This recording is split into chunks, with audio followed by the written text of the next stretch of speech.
A video of Russian President Vladimir Putin waiting for his Kyrgyz counterpart Sadir Japarov before a meeting has gone viral on the social media.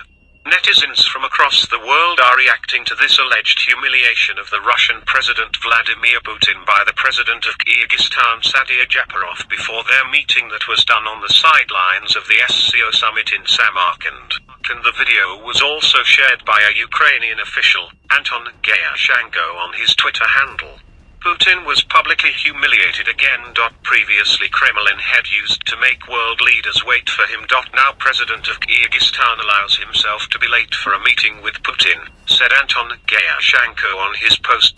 In a video that was shot by Rear Kremlin Pool, Vladimir Putin was seen arriving on the spot around 30 seconds earlier. Then he kept standing and waiting for the President of Kyrgyzstan. He was seen trying hard to handle the short-lasting awkwardness at that moment.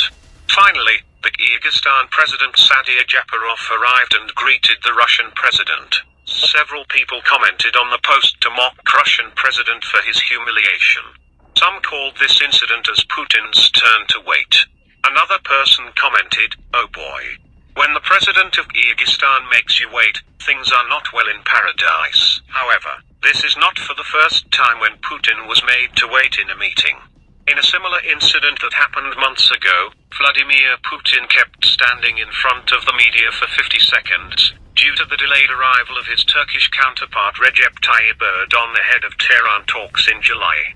The incident also got a lot of attention on social media. Earlier, Putin used to make world leaders wait for him before a meeting. However, the frequent incident gives vague indications to Russia's reducing impact. Several leaders and eminent personalities highlighted the incident by sharing its clip on Twitter and other social media platforms.